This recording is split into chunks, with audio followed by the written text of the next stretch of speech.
Bonjour et bienvenue à tous dans ce nouveau numéro de Demain à la une. Nous commençons par les titres de cette édition. Emmanuel Macron sera en Russie la semaine prochaine. La France est l'invité d'honneur du Forum économique de Saint-Pétersbourg. L'occasion pour le président français de rencontrer son homologue russe pour établir un dialogue stratégique et historique, selon lui. Élection présidentielle en Colombie, le premier tour sera organisé le 27 mai pour désigner un successeur à Juan Manuel Santos.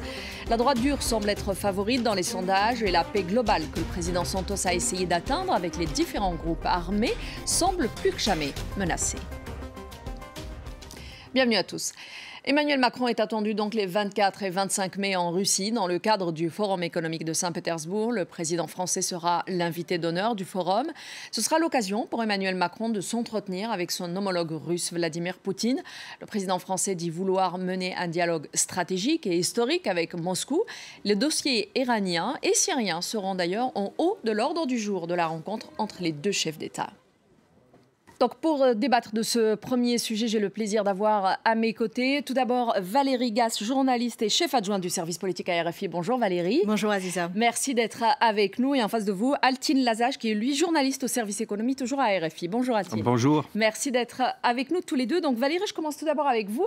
Cette visite effectivement a été décidée lors de la visite de Vladimir Poutine à Paris, dans ce somptueux château de Versailles à l'époque. Et aujourd'hui, c'est cette rencontre. Emmanuel Macron, à l'époque, il avait gagné des points. Aujourd'hui, il essaye peut-être d'en gagner encore. Oui, à l'époque, c'est vrai qu'Emmanuel Macron avait fait en sorte que son entrée en matière se passe bien. Il avait invité Vladimir Poutine, comme vous le disiez, au château de Versailles, décor majestueux. C'était destiné à montrer aux maîtres du Kremlin que la France était un grand pays avec une grande histoire, des grands châteaux. Donc Emmanuel Macron voulait à ce moment-là montrer qu'il avait l'intention de parler un petit peu d'égal à égal avec Vladimir Poutine et de ne pas se laisser impressionner par le président russe. Donc il avait mis le paquet, on peut dire, sur le décorum. Il l'avait invité dans le restaurant du grand chef Alain Ducasse, qui a un restaurant au château de Versailles. Donc voilà, tout avait été fait pour que ça se passe bien, et plutôt à l'avantage du président français. Et puis il y avait eu cette fameuse conférence de presse à l'issue de la rencontre entre les deux chefs d'État, où Emmanuel Macron avait essayé de marquer des points. Il avait été assez direct, assez ferme sur les sujets qui fâchent et qui fâchaient à l'époque, qui fâchent peut-être un petit peu moins maintenant, à savoir la tentative d'ingérence dans la campagne présidentielle qu'avaient mené des médias proches du pouvoir russe, Russia Today et Sputnik. Et Emmanuel Macron avait été très ferme, avait dénoncé l'existence de ces organes de propagande. Il avait certainement abordé aussi la question dans leur entretien en tête-à-tête auparavant avec Vladimir Poutine. Donc c'est vrai qu'en termes d'image, pour Emmanuel Macron, ça avait été plutôt une opération bénéfique. Il s'était un peu affirmé dans cette relation avec Vladimir Poutine. Donc à voir comment ça va se passer maintenant, sachant que dans la suite de ce que vous venez de dire justement, Emmanuel Macron a annoncé justement concernant Vladimir Poutine qu'il fallait être très fort face à lui parce que sinon il profitait un peu de cette faiblesse. Tout à fait, et ça il l'avait montré dès le départ en essayant d'établir ce rapport de force et cette fermeté, cette détermination. Qu'on a retrouvé un peu plus tard avec Donald Trump aussi d'ailleurs. Altine, Emmanuel Macron visite donc la Russie, comme je le disais tout à l'heure, dans le cadre du Forum économique de Saint-Pétersbourg. Il est l'invité d'honneur, la France est l'invité d'honneur de ce forum pour cette année. C'est l'occasion de renforcer les liens économiques entre la France et la Russie. Mais j'ai envie d'abord de vous demander quels sont ces liens aujourd'hui ? En 2017, les échanges commerciaux entre la France et la Russie ont retrouvé leur niveau d'avant-crise. C'est-à-dire qu'ils se portent très bien. Il y a en ce moment en Russie plus de 550 filiales françaises qui travaillent sur le territoire russe, dans environ 30 régions. 35 aux entreprises du CAC 40. La présence française est dans des domaines assez variés comme l'agroalimentaire, pharmaceutique, l'aérospatiale, les banques, les assurances, la finance, l'automobile. Aucune d'entre elles n'est partie depuis la crise entre les deux pays, et ça c'est très important, c'est-à-dire qu'il y a toujours eu une présence française malgré la chute des échanges commerciaux entre 2012, disons, et 2016. donc une présence française assez importante. Et la France est aussi le pays européen qui compte le plus grand nombre de start-up. Et la France, c'est aussi le pays européen, enfin le premier pays européen le premier investisseur européen en Russie. Ouais. Et les entreprises françaises sont aussi le premier employeur étranger en Russie, européen en Russie. Donc des liens très très forts. Donc des liens économiques très très forts, malgré le contexte politique très tendu entre les deux pays et les sanctions économiques européennes. Absolument, après l'annexion de la Crimée, on va y arriver. Alors justement, donc, en économie, ça se passe plutôt bien. En politique, il y a des dossiers internationaux qui lient les deux pays forcément. Il y a l'Iran, bien évidemment, il y a la Syrie, et ce sont des sujets qui seront sur la table. Alors bien sûr, la première partie de ce déplacement, la semaine prochaine d'Emmanuel Macron en Russie, ce sera la partie politique et diplomatique. Le premier jour, les deux chefs d'État vont s'entretenir. D'ailleurs, un long moment en tête-à-tête, d'après ce qu'annonce l'Élysée. Et bien sûr, le dossier syrien, le dossier du nucléaire iranien seront les deux sujets de préoccupation majeure, parce qu'il y a bien sûr une responsabilité commune des Européens, de la France et de la Russie dans la gestion de ce dossier. On sait que la Russie, Moscou, est un interlocuteur incontournable. Sur le nucléaire iranien, on sort du retrait de Donald Trump et des États-Unis de l'accord de 2015. À l'Élysée, on se réjouit, enfin en tout cas, on voit d'un œil satisfait qu'il y ait une convergence entre la Russie et la France concernant ce dossier, au moins sur le fait de vouloir préserver le cadre de l'accord de 2015, malgré le retrait des États-Unis. Et donc, ce sera l'objet de discussion, de savoir comment on peut faire, quels sont les aménagements, les choses qui peuvent avancer, mais il y a quand même une base plutôt positive. Et puis, il y a bien sûr le dossier de la Syrie. Alors là, c'est très compliqué. Emmanuel Macron, à Versailles, justement, avait fixé une ligne rouge. C'était l'utilisation d'armes chimiques sur le terrain par le régime syrien. Ça a été le cas. Il y a eu des frappes conjointes des États-Unis, de la France et de la Grande-Bretagne. Et naturellement, la Russie avait été d'ailleurs prévue, comme c'est censé être le cas. Voilà, tout à fait. Ces frappes ont été menées, l'engagement avait été pris, elles ont été menées. Malgré tout, on a ménagé la Russie pour que ça ne dégénère pas, qu'il n'y ait pas d'escalade. Forcément, le soutien de Vladimir Poutine au régime syrien est très important. Il est incontournable dans la région. L'idée de l'Élysée, c'est d'essayer de trouver des points de compromis. Alors, il n'y a pas, on ne présage pas des résultats de ces négociations, de ces entretiens, mais il y a une volonté de dialogue et de négocier avec ce partenaire incontournable.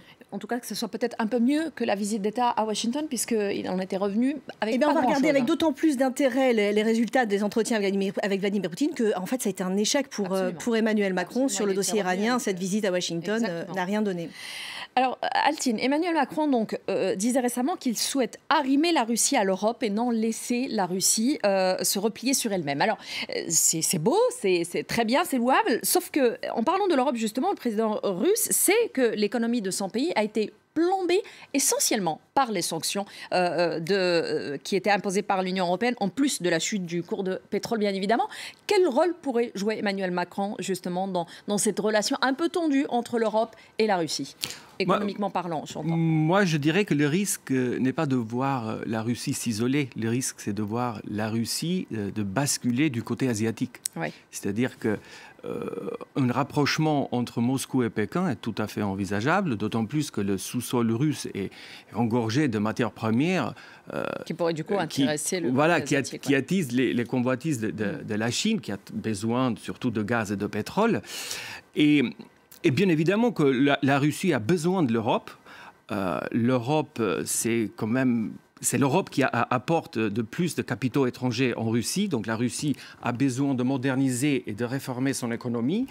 Et pour cela, elle a besoin de capitaux étrangers, des investissements européens.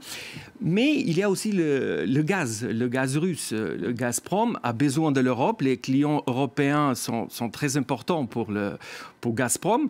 Parce qu'il ne faut pas oublier qu'en 2017, 35% de la consommation européenne provient de la Russie.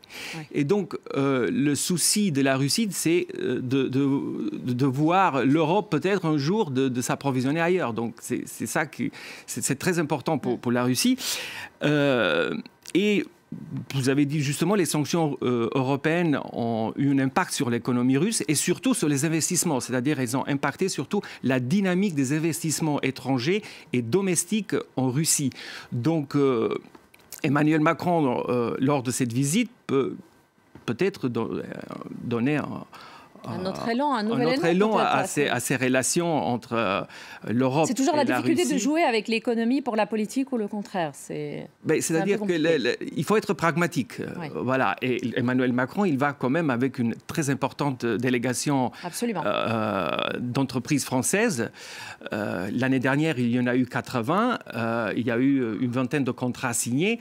Et il ne faut pas oublier que sur place, il y a 40 fonds d'investissement mondiaux les plus importants du monde, qui représentent plus de 13 000 milliards de dollars. Ouais. Donc c'est très important. Dans la délégation, je veux rajouter, il y a sur place pour le Forum économique déjà des dizaines de groupes français représentés. Emmanuel Macron, dans sa délégation, prendra des start-up essentiellement et des petites entreprises. Donc il veut donner un coup de pouce à ces entreprises de niveau un petit peu Alors Valérie, pour finir, on a une petite minute. Cette visite a été maintenue malgré la crise qu'il y avait eu, la crise diplomatique qui a fait suite à l'affaire de l'empoisonnement de l'ex-espion Sergueï Skripal en Grande-Bretagne. Londres avait alors accusé Moscou d'être responsable de cet empoisonnement. La France lui avait emboîté le pas justement en expulsant des diplomates russes. C'est un dossier qui pourrait être discuté aussi lors de cette visite ? On va dire que le dossier, il a explosé, il a été un peu, en quelque sorte, traité. Mais c'est vrai qu'on a un moment, on s'est dit, est-ce que cette visite va être maintenue dans un tel contexte ? Parce qu'Emmanuel Macron est monté très rapidement en soutien de Theresa May. Il a eu des mots assez forts. Il avait dit qu'il y avait une atteinte à la souveraineté européenne. Donc là, c'est un peu l'Europe qui s'est rebellée face à l'emprise russe.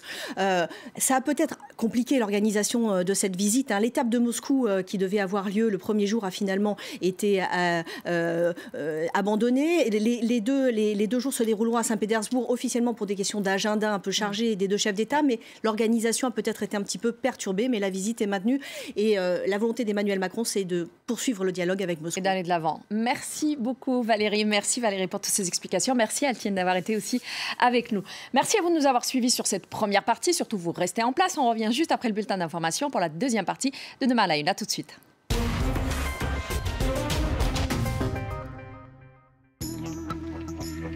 Billet retour, présenté par Vincent Roux.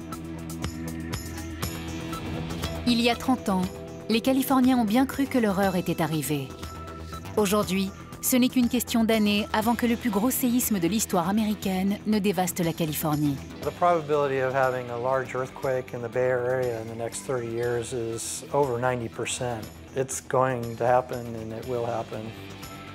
Dans l'attente du Big One, comment se prépare la région qui abrite Hollywood et la Silicon Valley? Les Californiens ont-ils tiré les leçons du séisme de 1989? Billet retour, à regarder sur France 24 et France24.com.